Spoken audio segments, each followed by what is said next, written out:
Ever stop to think about, the invisible machinery that keeps society running? Mm-hmm. Not the big political debates, but the actual, the nuts and bolts, making sure roads get fixed, permits get issued. The day-to-day stuff that has to happen for government policies to mean anything in the real world. Yeah. Exactly. It's easy to just sort of assume it all works, but there's a whole field behind it. Absolutely. It's the operational side of government, often unseen but totally fundamental. It turns laws into actions people experience. And that's what we're really getting into today. We're diving into public administration, and we're using the sources you shared some really helpful introductory videos on the topic. Yeah, the goal here is to unpack those sources, get a real handle on what public administration actually is, why it's, frankly, so important, and maybe touch on some key ideas and different ways of thinking about it. And if this sounds like your kind of thing, if you want to explore these topics more with us, well, hitting subscribe is probably a good idea. Definitely. Yeah. Click that subscribe button. We've got plenty more planned. And maybe give this video a like. It helps other people who are interested in this stuff find the channel. Please do. It makes a difference. Okay, let's do it. So first question then, what is public administration? The sources say pretty clearly there's no single, neat definition everyone agrees on. Why is that? Well, that's actually a great place to start because it really shows how complex the field is. It's not static, right? It Yeah. changes with politics, the economy, society. Okay. So the sources kind of capture this dual nature. Public administration is, one, the actual implementing government policy, and two, it's the academic field that studies that process and, trains the civil servants who do the work. So it's the practice and the study of the practice. Yeah, exactly. Broadly speaking, you could say it's about developing, implementing, and studying government policy. Like, Right. imagine a new environmental law. PA is figuring out the specific rules, setting up the agencies, hiring the people, managing the whole thing to make that law work on the ground. The sources brought up Woodrow Wilson, called him the father of public administration. How did he see it? Wilson was really key. His work, like the study of administration, argued for treating administration as its own thing, separate from the messy politics, Right. focusing on efficiency. He defined it as the detailed and systematic execution of law. Basically, anytime you apply a law, that's an administrative act. And that was a big deal back then. It suggested administration could be studied scientifically, to find the best way to do things, the most efficient way.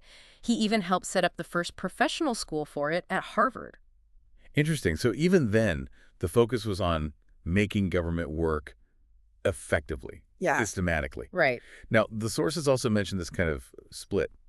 Two different ways to look at what PA is, the integral view and the managerial view. What's the difference there? Yeah, that's a really fundamental distinction. The integral view is super broad. It says public administration includes everything and everyone involved in getting government objectives done. Everything Like manual work, clerical tasks, technical jobs, and management. It covers the person fixing the potholes right up to the agency director setting strategy. Okay, so the whole operation, top to bottom. Correct. Then the managerial view. That's much more focused. It only looks at the work of the managers, the people doing the planning, organizing, directing, coordinating, controlling, the leadership stuff. And why does knowing about these two views matter? Well, it shapes everything, really. How you study PA, how you train people for it, how you even measure if it's successful. Are you trying to improve just the top-level management? Or are you looking at processes and people across the board? It affects how you structure departments, who you even consider a public administrator. That makes a lot of sense. It changes the whole scope. Okay, let's shift gears a bit. Another big comparison in the sources. Public versus private administration. We bump into this difference constantly, right? Oh, absolutely. And it's maybe one of the most critical points to understand. The core difference is the focus. Public administration is about governance, serving the public interest. The common good. Yes. Private administration, that's driven by making profits and satisfying stakeholders, usually shareholders. So collective versus profit. How does that play out? In loads of ways. Funding, for one. Public admin relies mostly on taxpayer money. Private relies on shareholders, investors, revenue. Right. Regulation's another huge one. Public admin has to follow strict laws, regulations, procedures. It's overseen by government bodies. Private firms have way more autonomy, more self-regulation, although they still have laws to follow, of course. And accountability. Who answers to whom? Big difference there, too. Public administrators are ultimately accountable to the public, often through political channels, very influenced by politics. Private admin is accountable to shareholders and heavily influenced by market competition. Even the structure often differs, right? Public sector tends to be more hierarchical. Typically, yes. Defined chains of command, standardized procedures, you need that for consistency and accountability across large systems. Private companies can be hierarchical, but they might also be flatter, more flexible, depending on their goals and market. And you really see this contrast in daily life, don't you? Yeah. Applying for a driver's license. Very standardized, rule-bound, aiming for fairness. Versus, say, buying something online focused on speed, customer experience, making the sale. Exactly. The fundamental purpose, public service versus profit, shapes the whole interaction, the priorities, everything. Okay, so given these differences and the unique challenges of the public sector, how have people tried to make public administration, well, better? The sources talk about something called New Public Management, NPM. What's that about? It sounds like it tries to bridge that public-private gap a bit. It definitely does. NPM came about partly because people felt traditional public administration was too slow, too bureaucratic, maybe inefficient. Okay. So the idea was to bring private sector management techniques into the public sector, make it more business-like, more focused on efficiency and results. So things like treating citizens as customers, is that part of it? That's a classic NPM idea, yes. It pushes for being more result-oriented, measuring performance, not just checking if procedures were followed. Right. It often involves trying to reduce red tape, maybe using flatter structures like businesses, or bringing in things like performance incentives, more like you'd see in the private sector, to encourage professionalism and, well, better performance. Interesting. So less focus on just following the rules, more on achieving outcomes, maybe using market-style tools. That's the core idea, injecting that private sector focus on efficiency, effectiveness, customer service, but doing it within the public context, serving public goals. The sources mention it's one key approach, alongside more traditional or classical models and newer, postmodern ideas. It's really interesting how the field seems to constantly grapple with itself how best to operate. Do you stick rigidly to rules for fairness, or do you borrow from business for efficiency? And that tension right there between values like equity, transparency, accountability, versus efficiency, economy, speed, that's at the heart of public administration. Yeah. How do you balance treating everyone the same and following due process with the demand for quick, cheap services? There are rarely easy answers. That really gets beyond just definitions, doesn't it? Yeah. PA isn't just pushing papers. It's navigating these really fundamental trade-offs to make government work for people while upholding specific public values. And those values are key. Things the sources list like transparency, equity, accountability, participation, integrity. They're what make public service distinct. They guide that whole machinery we started with. Let's quickly touch on some of those other elements mentioned. There was POSDCORB. Ah, yes. Gulick's acronym. It's a classic way to break down the functions of management, especially in PA. Stands for planning, organizing, staffing, directing, coordinating, reporting, and budgeting. So a framework for the manager's job. Pretty much. Planning is outlining what needs doing. Organizing is setting up the structure.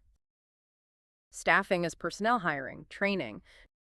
Directing is making decisions, leading. Coordinating links it all together. Reporting keeps everyone informed. And budgeting is the money side. That's quite comprehensive. And the sources also listed a bunch of other principles and characteristics. Right, things like serving the public interest, ensuring compliance with policies, promoting transparency, equality, tax collection, even supporting the private sector through partnerships.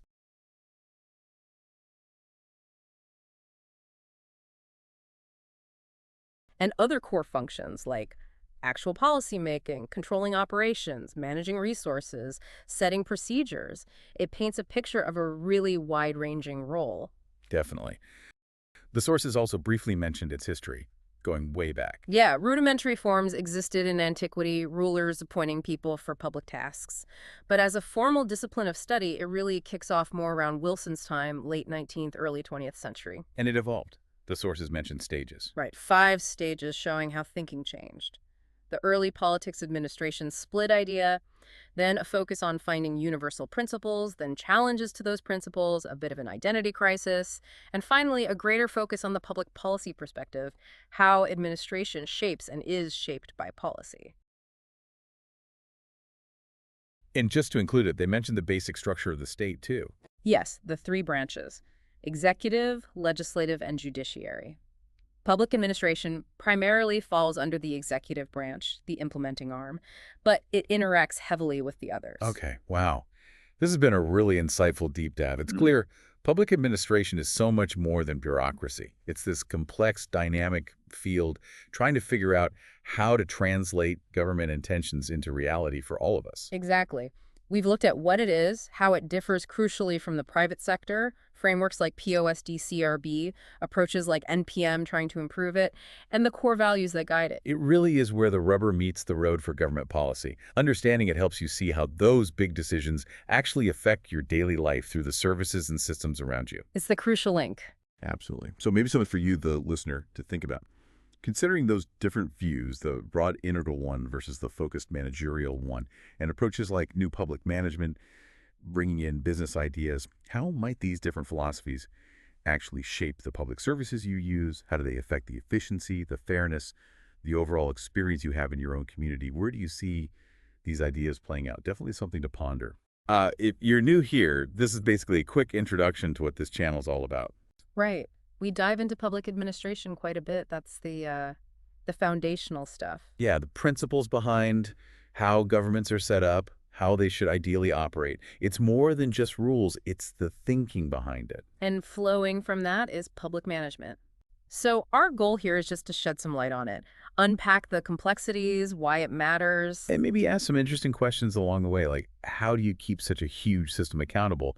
That's something we'll definitely explore more. Right. So look, if you're curious about how governments make decisions or how public services work, or maybe you just want a clearer picture of what shapes your community. And if this sounds like your kind of thing, if you want to explore these topics more with us, well, hitting subscribe is probably a good idea. Definitely. Yeah. Click that subscribe button. We've got plenty more planned. And maybe give this video a like. It helps other people who are interested in this stuff find the channel. Please do. It makes a difference. Definitely. You can find us on social media. Just search for ConsultKano. Let us know what you think. Yeah. Drop a comment below. But until then, do check out some of the other videos. Lots to explore. Thanks again. Kano Consultants for professional advice. You can trust.